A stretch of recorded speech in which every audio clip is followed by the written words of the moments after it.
Good evening. It's Thursday, October 2nd. I'm Laura Cornfield, and this is IBA News, broadcasting from Jerusalem. This just in, border police thwarted an attempted terror attack at the Tapuach Junction in Samaria. 2 Palestinians aroused the suspicions of border police manning the checkpoint. They were found to be carrying 3 explosive devices, a pistol, and several knives. The 2 were arrested and handed over to the Shin Bet for questioning.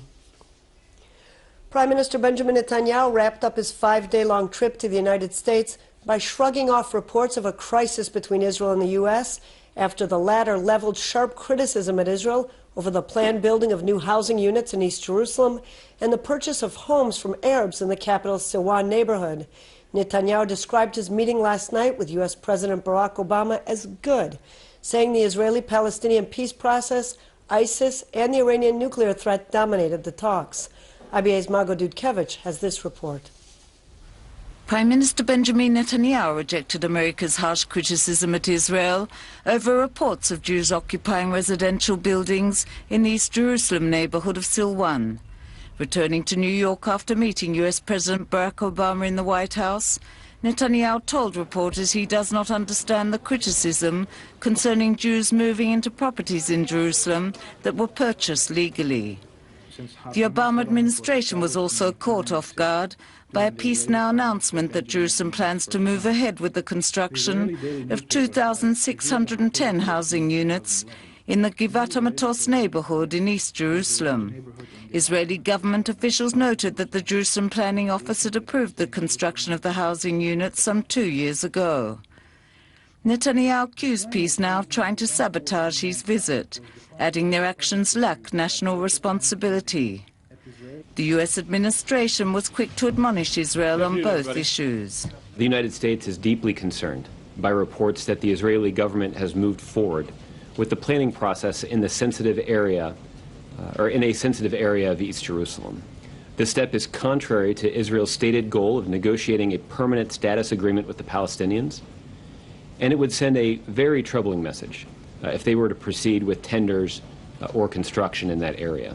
This development will only draw condemnation from the international community, distance Israel from even its closest allies, poison the atmosphere, not only with the Palestinians, but also with the very Arab governments with which Prime Minister Netanyahu said he wanted to build relations.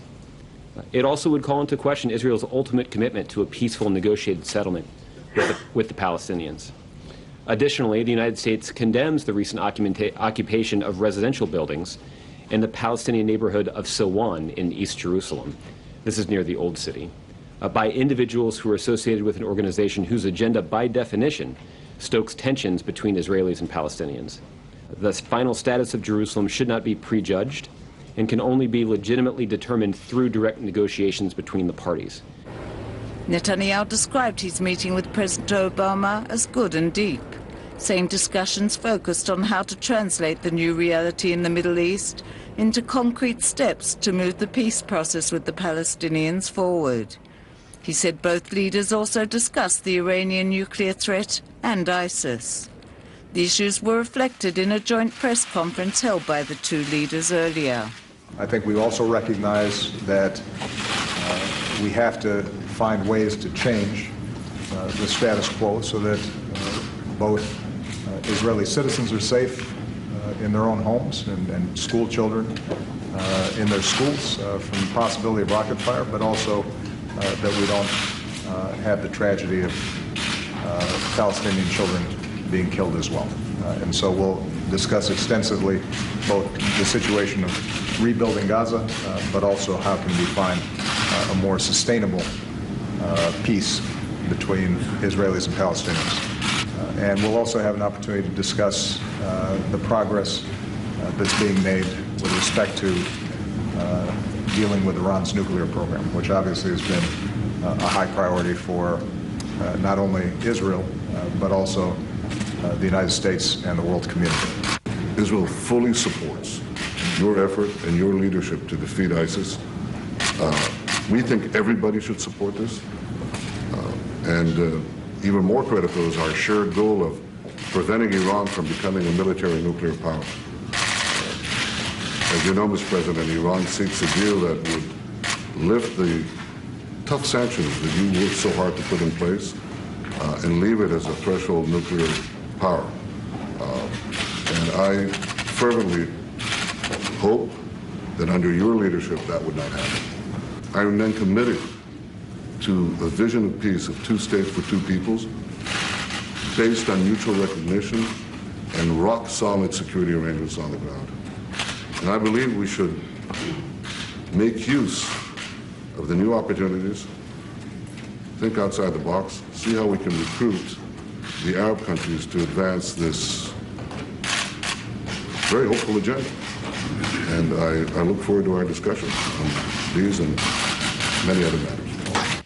A number of key issues will require Netanyahu's attention when he returns to Israel. It is still too early to predict what, if any, initiative he will take in order to move the peace process with the Palestinians forward. Margot Dudkevich, IBA News. Bloomberg Israel senior correspondent Kalev Ben-David accompanied the Prime Minister on his trip. I spoke to him a few moments ago and asked him if Netanyahu's U.S. visit was successful or made Israel even more isolated.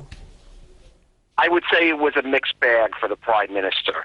On one hand, he did speak with the President Obama on issues that he cares deeply about and is concerned about at this time, the nuclear talks with Iran, and, of course, the rise of radical Islam groups in the Middle East, such as the Islamic State, and the threat that is posed by them both to Israel and to some of the Sunni Arab states.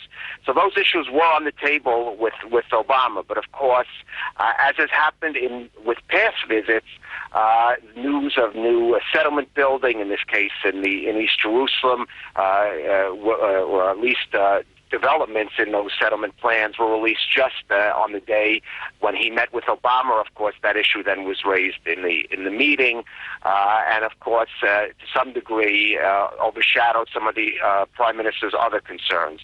So it was a trip very much, I think, similar to what we have passed, where Netanyahu wants to set a certain agenda, but basically the settlement issue and the Palestinian peace issue comes to the forefront, and does cause this strain in relations between him and President Obama. And what do you think was the most important aspect of his trip?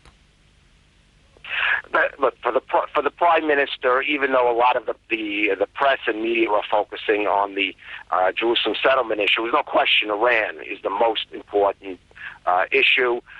For the Prime Minister, he does not want to see the United States and the other world powers that are negotiating with Iran to sign a treaty with Iran that will allow them to continue nuclear enrichment. I don't think he achieved the goal of fully preventing that, but on the other hand, he does not leave this trip facing the prospect of that happening. It would appear in the next few weeks or months, of course, anything can happen. So I think that at least gaining some time on the Iranian issue perhaps is the one bright spot he could look to from this visit. The Palestinians have asked the UN Security Council to set a deadline of November 2016 for an Israeli withdrawal from all territory captured in 1967, including East Jerusalem, in a new push to achieve independence. The circulation of the draft resolution to council members follows Palestinian President Mahmoud Abbas's announcement to the UN General Assembly last Friday that he would ask the council to set a deadline for a pullout and dictate the ground rules for any talks with Israel.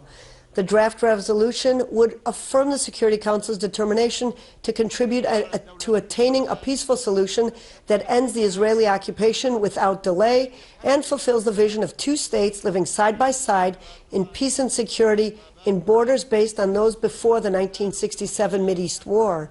The Palestinians already have the status of an observer state at the United Nations, but they are likely to face an uphill struggle in the UN's most powerful body, where the United States has veto power. Abbas told a meeting of the Palestinian leadership in Ramallah last night that the draft was submitted last Friday, the day he spoke, and that the Palestinians hope to get an answer within a month. Joining me now from our Tel Aviv studio is former Deputy Foreign Minister Danny Ayalon. Ambassador Ayalon, thank you so much for coming in this evening. You're most welcome. Ambassador, how damaging to the Netanyahu meeting with Obama was the Peace Now's disclosure of the Jerusalem District Planning and Building Committee's decision on Givat HaMatos?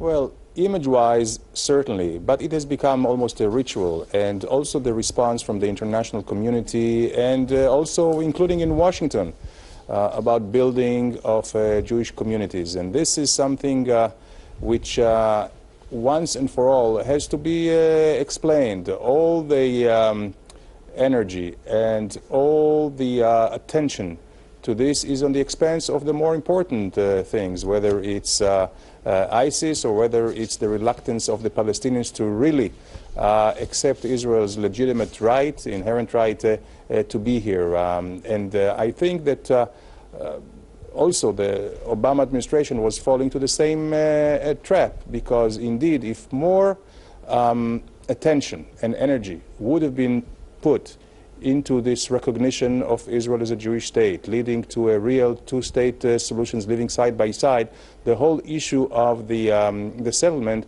would have been totally obsolete.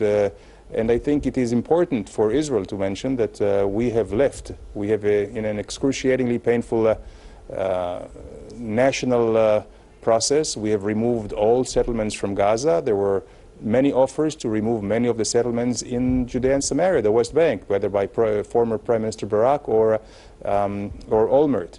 So dwelling on that, I think, is really missing the real issue in the Middle East, the pathologies of the Arab society, which is leading to all the violence and aggression and instability here, and also preventing the real solution between Israel and the Palestinians. Why does the United States administration not appear to accept Netanyahu's message on so many issues? Well, I think that the timing here, and this is maybe what can explain the relatively very harsh, even in American terms, the harsh response to this new revelation of peace now, and that is the American attempt to galvanize this, I would say, very ruptured coalition against ISIS. So it is always, I think, beneficial, it seems, to pay with Israeli currency to keep all the Arabs together against this common threat. Netanyahu has repeatedly hammered home his message on Hamas being like ISIS, on the peace process, on Iran, and many other issues. What more can Israel do to get its message across? What should we should be doing? Well, I think we have done pretty much what we can. It is just a matter of keep doing the same course and keep saying the same things. And this is always the battle in the diplomatic fields. You have to keep repeating the message until people really know it by heart, and then you know that there is a fair chance for your message to be heard and also internalized. Ambassador Ayalon, is there any realistic hope of achieving significant progress on the peace process with the Palestinians during the last 2 years of the Obama administration? It's obviously not at the forefront of his schedule. Well, I'm afraid that I'm not too optimistic about that. Yes, the 6th year of the presidency, we see some fatigue, we see exhaustions, and we see some other issues which are really burning. I believe that there is not much energy or political capital to spend by the Obama administration. The first term was marked by the failure of then the presidential envoy George Mitchell, and the second one by the failure of Secretary Kerry. Right now, there are other much bigger fish to fry, whether it's Iran or ISIS. And also right now, the unilateral step by the Palestinians to go to the Security Council also will kind of mark the agenda. So it's going to be more of a responsive agenda and not initiating, not any new energies. Maybe we can talk about thinking out of the box, as the Prime Minister Netanyahu talks about, but that would mean a real price for Israel to pay. If we want to bring in the Arab world, I believe then immediately Israel will be asked about the Saudi initiative. Will we take it as a basis for negotiations? And I don't see this happening either. Danny Ayalon, former Deputy Foreign Minister, thanks so much for being our guest on IBA this evening. Thank you. The Treasury presented its 2015 budget proposal to government ministers ahead of the final vote scheduled for next week. The new state budget includes significant cuts totaling 7 million shekels and an annual deficit of 4.3 billion shekels, designed to fund a 6 billion defense budget supplement. In spite of Lapid's announcement earlier this week that no tax increase will be necessary, the 2015 budget includes a series of austerity measures, including a 5-year postponement in the implementation of a long school day, raising fees for educational activities by dozens of shekels a month, limiting unemployment allowance for those under 30 to those unemployed for at least 2 years, a price rise of up to 100 shekels for issuing a new passport, and taxes on medical tourism and foreign athletes. Knesset Finance Committee Chairman Nisan Slomoliansky said that the new budget framework has still left 15 billion shekels unaccounted for, as the gap between expenditures and the revenues cannot be covered by the proposed cuts. It's a very good budget if you have a lot of money. If you don't have a lot of money, or if you just have like regular money, then it's a very bad budget for most of the Israelis. Lapid says that he adds more money for social services and everything else that the citizens of Israel are supposed to be getting from their state. But in fact, he'll be making us pay more. In fact, he's making cuts.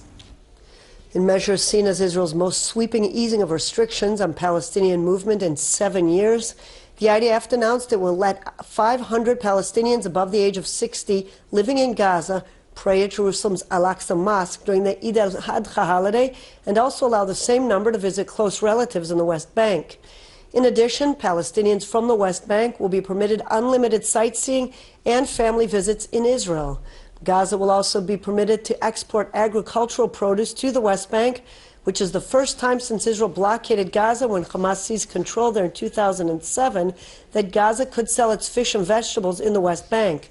The 4-day Eid al-Adha starts this Saturday, and the easements will begin the following day. An estimated 2 million Muslims are streaming into a sprawling tent city near Mecca for the start of the annual Hajj pilgrimage.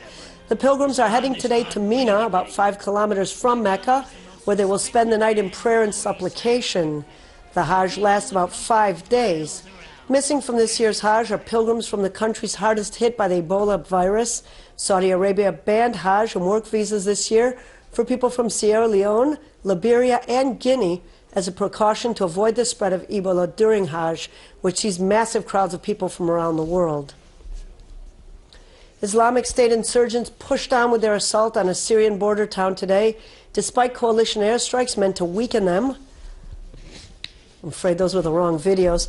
Sending thousands more Kurdish refugees into Turkey and dragging Ankara deeper into the conflict. Kurdish militants warned that peace talks with Turkey would come to an end if the Islamic insurgents were allowed to carry out a massacre in the predominantly Kurdish town of Kobani, pressuring Ankara to act. Islamic State fighters have taken control of hundreds of villages around Kobani, beheading civilians in a bid to terrorize villagers into submission, and have advanced to within kilometers of the town on 3 sides.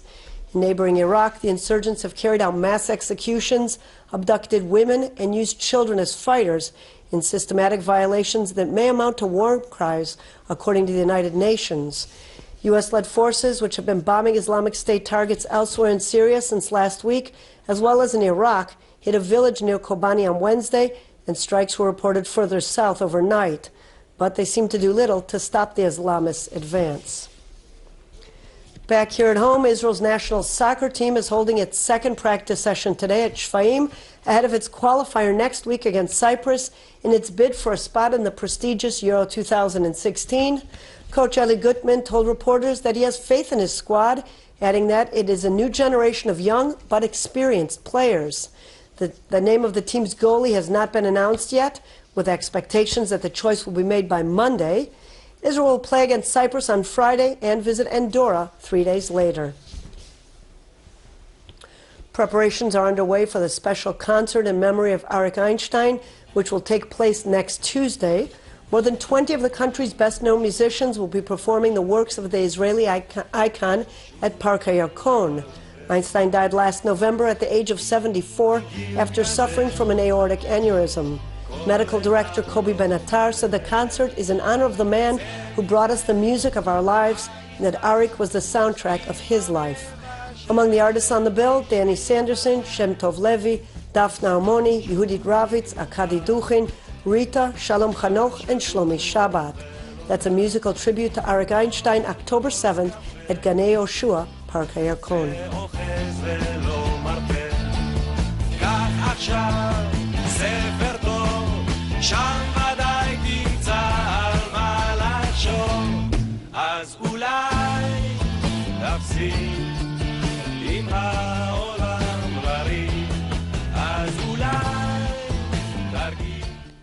Yom Kippur begins tomorrow at sunset. It is the holiest day of the year on the Jewish calendar, centering on atonement and repentance. It is marked by a 25-hour fast and intensive prayer, during which time the country comes to a virtual standstill. Public transportation, local television and radio broadcasts halt, and at 2 o'clock in the afternoon, air traffic at Ben Gurion International Airport will cease until 10:30 Saturday night. Ahead of the Yom Kippur fast, a special slichot performance was held at the Beersheva prison. The Israeli Andalusian Orchestra from Ashdod, composed of some 30 musicians, held a concert of slichot prayers for the prisoners. Authorities at the facility said that the Day of Repentance is especially difficult and meaningful for the inmates, and the orchestra helped them appreciate the importance of Yom Kippur. The award-winning orchestra is made up mostly Tunisian, Moroccan, and Russian origin and features traditional Sephardic, Jewish, Arab, and Andalusian music and poetry.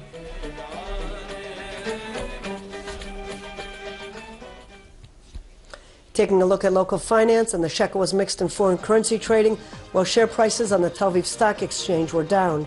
Here's a look at the late afternoon numbers.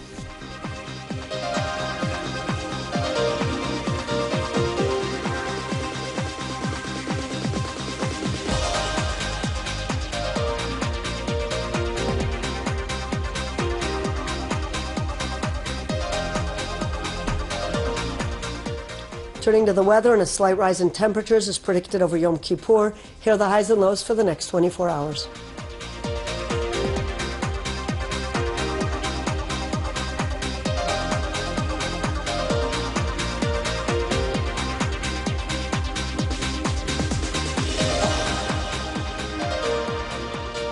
That's all for this newscast. There will be no IBA news Friday and Saturday due to the Yom Kippur holiday. We'll be back on Sunday at our regular weekday time of 5 o'clock. Until then, I'm Laura Cornfield, wishing you an easy fast and shalom from Jerusalem.